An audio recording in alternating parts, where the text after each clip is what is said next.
Good day, awesome folks. It's Orsome here, and I am bringing you a Pokémon X and Y Wi-Fi battle. This is a post-comm. It was supposed to be a live battle for you today, but unfortunately, my opponent for the live battle did not show. He was a no-show. Must have been too scared of the power. If you know what I mean.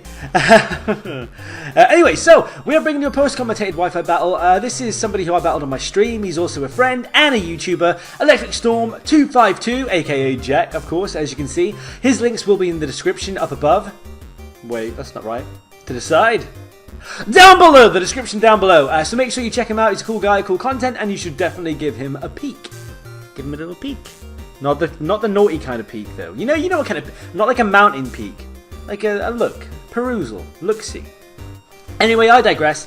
This was a mixed tier battle, however, you may notice that our opponent brought no OU and we brought 2 OU, so I felt pretty damn bad about that, honestly. Not that there was really much that could be done about it. I mean, we agreed on mixed tier. I'm sure I said to him, or I might have said on the stream, max of 2 OU. So, you know, it's completely up to him not to bring any. So I guess, it's not like I said I wasn't going to bring any OU, was it? Did I? No, surely not. I don't think so. That doesn't sound like me. You know. And if I did say that, then I would remember so. Anyway, enough about all that jazz. Wow, I am wandering around the path of talkativity. Unnecessary talking today. So we have the Choice Scarf Gallade making another return because he's just too damn amazing. We have got Scizor, of course. You can imagine what type of Scizor this is. It's the Defog Mega Scizor. And that goes really well with Skarmory because he sets up the hazards. He sets up those hazards. This is a hazard set in Rocky Helmet, physically defensive Skarmory. What other type of Skarmory is there really, except for the odd Choice Banded set? We have got Gramble, which is a Choice Banded set. It's the Choice Banded specially defensive Gramble you will have seen yesterday. Churchill, oh yes. We have the Kangaskhan from, again, I believe you saw Kangaskhan in action yesterday. It's the same Kanga. And Victini, the absolute brutal monster that is Victini. You can tell what these guys do, really. You've seen them all quite recently. We have Scarf, we have Mega, we have Rocky Helmet, we have Band, we have Life Orb, and we have Specs. That's what's going down. We've got 3 choice users on this team, guys, because we ain't scared. Our opponent is bringing Caracosta, which I'm terrified of. Because Shell Smash, because Sturdy, because so many things. Shell Smash, White Herb, Sturdy. It's basically like having Shell Smash with a White Herb and a Focus Sash. Terrifying. And it gets priority. Stab. We've got Blissey. Need I say more? There is Garboda, which is a pain in the ass and not something I'm that used to battling, to be honest. Snorlax, which is another thick mother beast. Vanillux and Yanmega. Now, long time awesome folk will know that Yanmega and I have an uneasy history because of the battle I had with Lit Power Media. The clinch was real, friends. Yeah, so this team, at first sight, looks thick as hell. They're all a very similar shape as well, very round. I think Jack likes his round, curvaceous Pokemon, if you know what I'm saying. Yeah, so quite a thick team, and we've got that fast and powerful Yanmega there to sweep through things. So let's just get this battle underway. I think that is quite enough of my Jibber Jabber for one day. Well, my pre-battle Jibber Jabber. I'm not just going to sit here silently sipping my coffee now. That would be silly sauce. So, I digress. Here we have the Yanmega lead. Was it ever going to be anything else, really? Was it ever going to be anything else? So it makes perfect sense for us here to stay in and go for a... Do I hear a Rock Slide? Do I hear a Rock Slide? Yeah, but unfortunately what I should have done, once again, as in the last battle with Gallade, I should have predicted the switch and gone for the Psycho Cut. But it's too... I mean, he didn't even have any Dark types, right? Am I right? He doesn't have Dark types. I just went through the team. He doesn't have Dark types. Yeah, I could have just gone for the Psycho Cut, got some nice stab damage off. 2 lots of... I mean, that thing probably would have went down with 1. But still, come on. Come on, really? More predictions, please. Needs more predictions. Yeah, so we switch in Skarmory to try and take whatever attack this thing wants to go for, assuming it maybe wants to go for a Poison type move. It was quite risky switching a Poison type into Gallade, but at the same time it worked out for him. So we switch in Starscream, trying to get some hazards up and take any potential Poison type attacks. It ends up working out really well for us, actually. Also, our Defogger is a Steel type. Jack may not have known this at the time, but our Defogger is a Steel type. So that means the Toxic Spikes do not mean jack to us, really. Pun intended, not. But yeah, it doesn't mean jack to us. Unfortunately, guys, we get absolutely pro-played here, and Scizor is destroyed. Destroyed by a Blissey. Just take a minute. Scizor, the legend, is destroyed by a Blissey. I can't even right now. So we obviously have to switch into Gallade right here because we need to, well, not that it takes much to outspeed, but we need to hit this thing on the physical side, preferably super effective on the physical side, and we need to hit it hard. So we go for the close combat, and this thing isn't sturdy. Luckily, he switches in Caracosta for some insane reason. I'm not sure what his logic was there, switching in Caracosta, but luckily this thing isn't sturdy. Because my lord, I mean, even if it was sturdy, to be fair, we could have taken it down in 2 hits, no problemo, and outspared as well. But just the fact we didn't have to take any Aqua Jet damage, and on top of that, we also don't have to drop our defense by 2 stages. If we had to stay in against what came in, well, if it would have been the best play for us, then it's just better all around not to have those lower defenses. It seems like the logical choice to me to switch in Skarmory, as it's the only Pokemon I can think of that he's not likely to have a super effective move for. And that works out pretty well for us. And not to mention that his stab moves are not very effective, so even though Skarmory's special defense leaves something to be desired, well, comparatively anyway, compared to its physical defense, it does mean that it should be able to take whatever attack Yanmega sends our way really well. It does, and in comes the Garbodor, which is, I mean, it can't really do much to us, but we can't do too much to it either.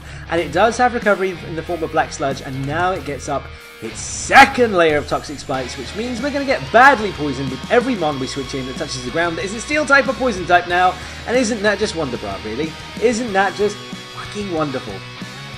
Yeah, so Brave Birds and stuff and things happen and they don't go well, really. Look at this, guys. It's just an endless rolling cycle of Skarmory, Garbodor, this thing. Luckily we do have the rocks up, so now this thing is not going to be able to switch in again. It is not going to be able to take any hits. It is going down. No matter what happens to it next, whether it's an attack, whether it gets switched out and back in again, it's a goner. Unfortunately though, after all that bluster that I gave a minute ago, we do get KO'd by one of this thing's special attacks. Mucho unfortunoso, but we do have priority fake out, obviously. Priority stab fake out on Kangaskhan, so that means that this thing is going down without the opportunity to use any more attacks.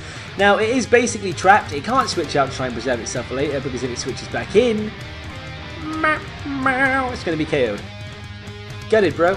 I can't say I'm too disappointed, because as I said before, Yanmega is a Yanmega pain in my ass. Now, Kangaskhan is not in the most favourable situation in the world, because this thing is fairly thick, but it has lost a massive amount of HP thanks to all the hazards and the switching and the earlier damage from before. And we also, luckily, get a crit right there. How does that for you? How does that look for you? Not bad at all. Unfortunately, it does live the hit. Now, it does live the hit. Now, unfortunately, it uses Drain Punch. I mean, I don't think Drain Punch is that common on Garbodor, to be honest. I don't think it was wrong of me not to expect that. Because I did not expect that. Super duper hyper lucky times though. We have Sucker Punch, so we get a little teeny bit more chip damage off. A little teeny bit more damage. This Drain Punch is going to recover about, what, 7 HP or something crazy for this guy. So that's not really a gain. That's not really much of a gain. Nothing we can't negate in a minute. Unfortunately, Kanga does go down, and as you can see, guys, we are losing powerhouses by the minute. We've just lost our offensive powerhouse. We've just lost one of our major offensive powerhouses. Luckily, though, we do still have Gallade sitting in the back. Guyver coming through to sweep up at the end. Well, not saying that he will sweep, but he has the potential to sweep. That's the thing. Great move pool, excellent speed with Choice Scarf, fantastic attack when it's adamant and max invested. It is just a beautiful, beautiful mod, in all honesty. Now, this Psycho Cut, we decided to go for the safe Psycho Cut this time, and I'm sure you guys can imagine why. Too many times have we been caught out by going for close combat, and our opponent switching in things that takes it far too favourably for our liking. So we go for a Psycho Cut, times 2. Now, will this second Psycho Cut be enough? Nope, I can hear you all saying that from a mile off, because even I knew it wasn't going to be enough. But I had a sneaky, teeny, tiny sliver of an inkling that we may live a stab attack from this guy, assuming it wasn't something crazy like Giga Impact. So yeah, we take the return quite well, and now we get to finish this thing off with another Psycho Cut. Even the toxic damage cannot slay us! Gallade cannot be slayed! I know it's slain, but still. Whatevs, trebs. So now Guyver goes down. Our offensive presence is being dwindled by the microsecond, guys. And this is not a favorable matchup right now. Our opponent has some serious momentum. in my opinion anyway, because we've just lost so much power. Luckily for us though, we do have the ridiculously amazing Vendetta on our side of the field. He is specs, he is powerful, and he's a moderately decent base 100 speed. And base 100 speed, when you're not going against a lot of OU threats, is actually, for the most part, pretty damn good. You know, even in UU, base 100 is an amazing speed. Any tier below that, and base 100 is fairly godly. I mean, you don't see much above base 100 in RU and below, I don't think. So yeah, Sunnyside, the offensive Blissey, decides to come back in. We are locked into a special move though, so there's no point in keeping Vendetta back in. I send Churchill in. I don't expect, honestly, Churchill to be able to take this thing one-on-one after the Toxic Poison, because we probably won't be able to take this thing down in one hit, believe it or not. And the problem is, we're probably, I mean, the Grand Ball is ridiculously slow, so we're not very likely to even outspeed a Blissey, because it's not a speed invested at all, it's a bulky band. No, it's not a bulky band. They're not a bulky band. You've got special defense. You know what I mean? Yeah, so we're not going to outspeed the Blissey. We are going to get 2-hit KO'd by Hyper Voice after the Toxic damage, which really blows.